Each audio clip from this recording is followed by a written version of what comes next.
Hello बच्चों, let's read this question.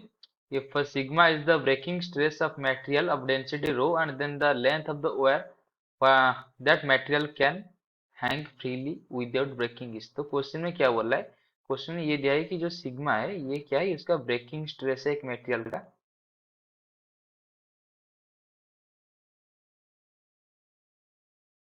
And इसका density rho है। तो हमको ये फाइंड करना है कि उसका लेंथ, मैक्सिमम लेंथ कितना हो सकता है, जैसे कि इसको फ्रीली हैंग करा जा सकता है। तो मान लीजिए जो उसका मैक्सिमम लेंथ है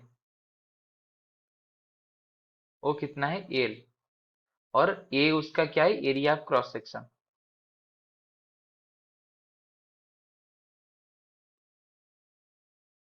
तो हमको ये जो एल टॉर्म है इसको फाइंड करना है, और हमको पास नोन टॉर्म है ये क्या है, सिग्मा एंड ये रो। तो उसके लिए जो की कॉन्सेप्ट है,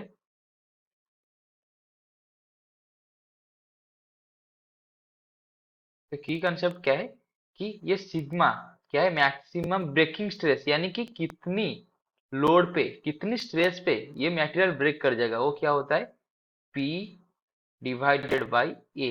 पी क्या है, maximum force that can sustain divided by area, area of cross section. A क्या है, एरिया ऑफ क्रॉस सेक्शन। तो सिग्मा है फोर्स डिवाइडेड बाई एरिया।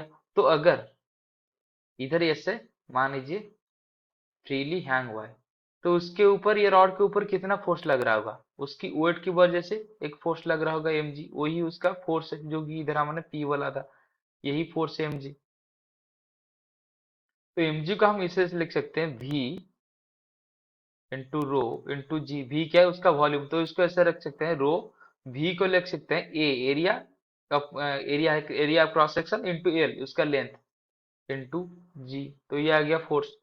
तो हमारा क्वेश्चन के अकॉर्डिंग सिग्मा क्या होगा, सिग्मा हो जाएगा P by area cross section. तो ये क्या है, rho into A into L into g, g है access into gravity, divided by A area cross section.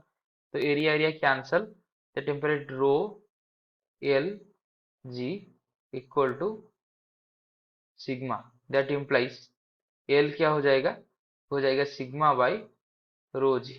तो जो मैं लेंथ हो सकता है, पॉसिबल लेंथ, वो है सिग्मा बाई रो जी। तो अगर ऑप्शन चेक करेंगे तो option A sigma by rho G is the right answer.